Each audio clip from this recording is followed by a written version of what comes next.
President Trump just can't seem to find anybody willing to work for him.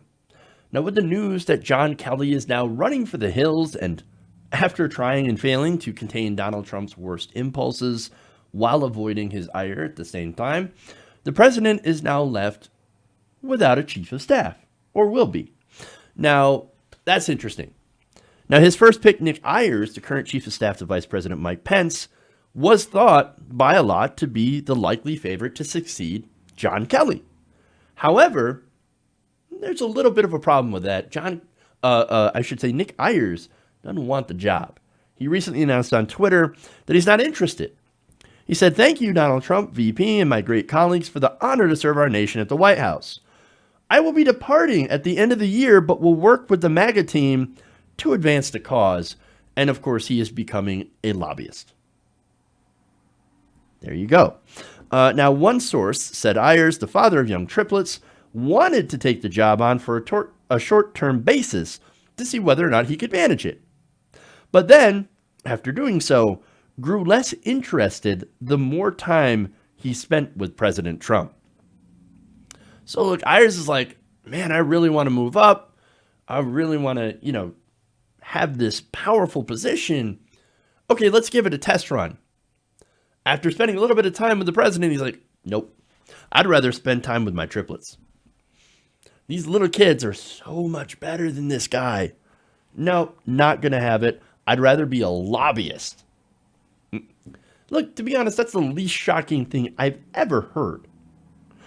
I mean, this kind of goes along the lines of other people that have worked for President Trump who said that it was a miserable time, like, for example, former Secretary of State Rex Tillerson. Now, Tillerson said at a fundraising event for the MD Anderson Cancer Research Center last week that, quote, the president would try to do illegal things. Now, let me give you the quote here. So often the president would say, here's what I want to do, and here's how I want to do it.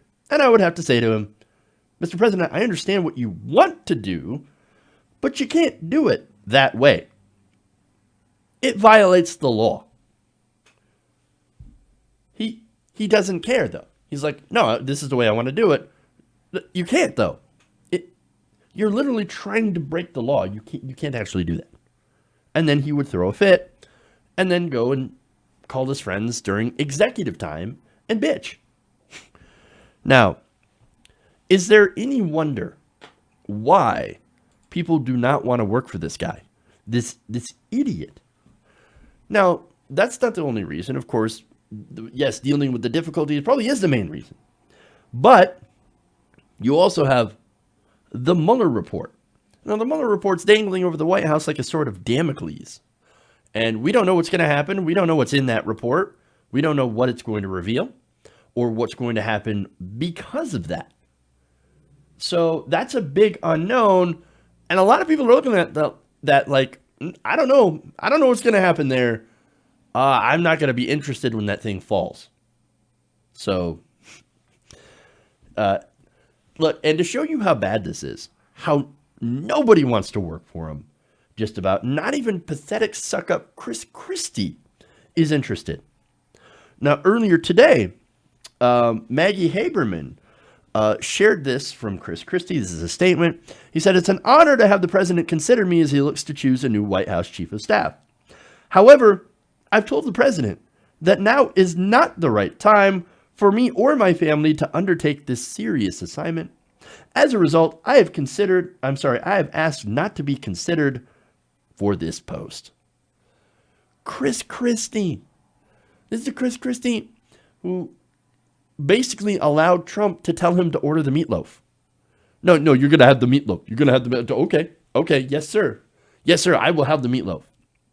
Or after a campaign event, go, get on the plane, get on the plane. Go ahead, Chris Christie, stand behind me. That Chris Christie, who was so pathetic, who had been cucked so many times by the president, is now saying, not interested. No, don't pick me. I got things I got to do. What do you have to do, Chris Christie? What do you have to do? I don't know, maybe be a lobbyist somewhere, which is a hell of a lot better. And of course, will make a lot more money than being President Trump's chief of staff and basically punching bag. Because that's what that job is. Now, another thing you could say about that is maybe Chris Christie also knows that the ship is sinking. Maybe with him on board, it might sink a little bit faster. I know I'm terrible. That's a terrible joke. But anyway. Now, former Trump campaign advisor David Bossie, acting Attorney General Matthew Whitaker, and Energy Secretary Rick Perry are also said to be among those under consideration, according to multiple news reports. So, yeah, wow, a bunch of heavyweights there. Yeah, David Bossie, Rick Perry, definite mental heavyweight there. Do a great job. Just like he's doing a great job at the Department of Energy. Now, after Ayers turned down the job, and this is some of the people who've also said no, Trump tried to recruit Treasury Secretary Steven Mnuchin. Mnuchin was like, hell no. United States Trade Representative Robert Lighthizer also said no. Top economic advisor Larry Kudlow is like, I know nothing about being chief of staff. No. And then, of course, you had Mark Meadows, who is one of the top conservatives in the House of Representatives, also saying, no, don't pick me. Don't pick me. Oh, how sad. Nobody wants this job. Nobody. Well, okay, to be fair, I think there are a couple people out there that do want this job, and that's one of them might be Newt Gingrich. Oh, could you imagine Chief of Staff Nasty Newt? Oh. Look, that's just floating around. I don't know if he's been asked, and I don't know if he's already declined. But, oh, man, Nasty Newt. Disaster. Another name that has floated up, and we'll talk about that more later, is Jared Kushner. His son-in-law. There's some big problems there, too. Boy, is he really scraping the bottom of that barrel. If not just picking the barrel up and digging under it right into an open sewer. No smart person appears to want that terrible, terrible job. And it's funny because this is actually a really powerful position. This is one of the, I believe it was the second most powerful position, at least in the executive branch, or at least in the country. And yet this job under Trump has been reduced to not upsetting the baby. This, my friends, is what the executive branch has been reduced to, the presidency. Oy. And they used to tell you you had to be smart to be in the White House, that you had to work hard to be in the White House. Not so much anymore. Sad. Hey guys, hopefully you enjoyed that free video. Now I'm going to have to ask you a favor. Between the demonetization and the YouTube algorithm messing around with view counts, etc., we're having a hard time adjusting to the new YouTube reality, which is where you guys come in.